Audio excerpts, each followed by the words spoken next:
Hoy vamos a contar la historia de una de las mentes más prolíficas y, por qué no decirlo, más excéntricas de las matemáticas del siglo XX. Un hombre que vivió su vida como una paradoja fascinante, siempre en movimiento. Para empezar, vamos con una pregunta que de primera suena casi a chiste.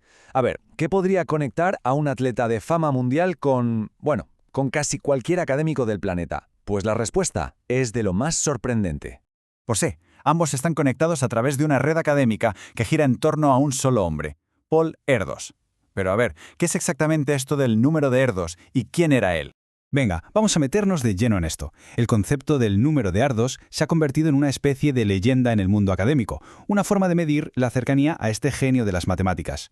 El sistema es bastante sencillo de pillar. Paul Erdős es el punto de partida, el número 0. Si alguien escribió un artículo directamente con él, tiene un número de Erdős de 1. Si esa persona escribió un artículo con otra, esta última tiene un número de 2, y así la cadena continúa. Vamos, es como la famosa teoría de los 6 grados de separación, pero aplicada a las matemáticas. Ojo al dato, porque la escala de su influencia es monumental. Se calcula que unos 268.000 matemáticos tienen un número de Erdős conocido. Es un testimonio brutal de lo increíblemente conectado y colaborador que fue. La idea la formalizó en 1969 un tal Caspar Goffman, quien, curiosamente, tenía un número de Erdős de 2. Desde luego, era el homenaje perfecto para un hombre que convirtió las matemáticas en una actividad profundamente social. Pero bueno, ¿quién era el hombre detrás del número? Su estilo de vida era, como poco, tan poco convencional como su manera de entender las matemáticas. Esta frase, que se le atribuye al propio Erdős, resume a la perfección su filosofía de vida. Él no buscaba un hogar fijo, buscaba el siguiente problema que resolver y el siguiente colega con quien trabajar. Esta imagen de él en Japón lo dice todo, siempre de un lado para otro, siempre colaborando. Para Erdős, las matemáticas no pasaban en una oficina solitaria, sino en conversaciones y viajes por todo el mundo. Su dedicación era absoluta. No tenía casa ni un trabajo estable. Iba de una universidad a otra, de casa de un colega a la de otro, con todas sus pertenencias metidas en una maleta. Sus anfitriones se encargaban de toda la logística para que él pudiese dedicarse a lo único que le importaba, las matemáticas. Su personalidad única se reflejaba hasta en su vocabulario. A los niños los llamaba epsilones, por la letra griega que se usan matemáticas para una cantidad muy pequeña, casi insignificante. Como se ve, tenía apodos para todo, desde el matrimonio hasta Dios, a quien llamaba el supremo fascista, porque según él disfrutaba escondiéndole los calcetines y las demostraciones matemáticas más elegantes. Pero claro, la pregunta es, ¿por qué eligió esta vida tan nómada y tan particular? Para entenderlo, hay que echar un vistazo a su pasado, un pasado marcado por la tragedia personal y la agitación de la historia. Nació en una familia judía en Budapest justo después de una tragedia familiar devastadora. Creció sin su padre durante 6 años y de joven tuvo que huir de la amenaza creciente del fascismo en Europa. Todas estas experiencias, claro, forjaron en él una visión del mundo en la que las posesiones materiales y las raíces permanentes eran algo frágil. Quizás por esa falta de raíces acabó convirtiendo la comunidad matemática mundial en su verdadero hogar.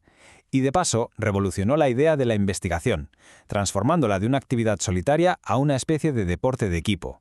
Este número es simplemente asombroso. A lo largo de su vida, Paul Erdős llegó a colaborar con 511 personas diferentes en sus publicaciones. Creía firmemente que varias mentes trabajando juntas podían lograr mucho más que una sola. Y su enfoque era totalmente democrático. Aquí lo vemos con colegas ya establecidos y a la derecha explicándole un problema a un niño prodigio de 10 años, Terence Tao, que acabaría convirtiéndose en un matemático de renombre.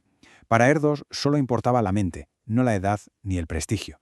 Esta famosa cita se le atribuye a menudo a él, pero en realidad es de su colega Alfred Reiney.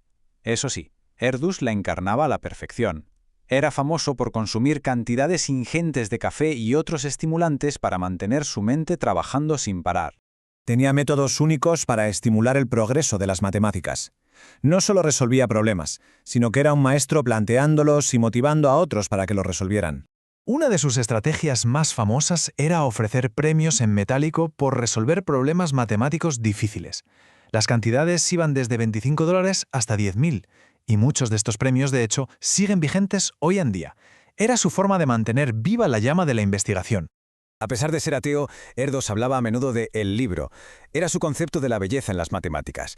Creía que para cada teorema existía una prueba perfecta, la más bella y elegante, y que estaba escrita en este libro celestial. Cuando veía una demostración brillante, exclamaba: «Esta es del libro». Hay una anécdota que revela su total obsesión por el trabajo. Tras la muerte de su madre, quedó devastado y empezó a tomar anfetaminas para poder seguir trabajando. Un amigo preocupado le apostó $500 a que no podía dejarlas. Erdős ganó la apuesta, pero su conclusión fue que el experimento no había merecido la pena porque le había costado un mes de productividad matemática.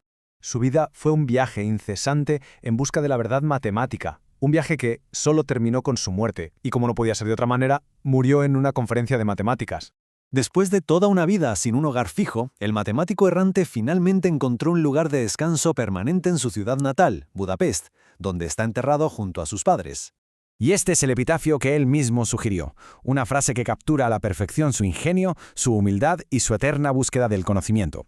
Para Paul Erdős, la vida era un proceso constante de aprender y resolver. La muerte, simplemente, era el final de ese proceso.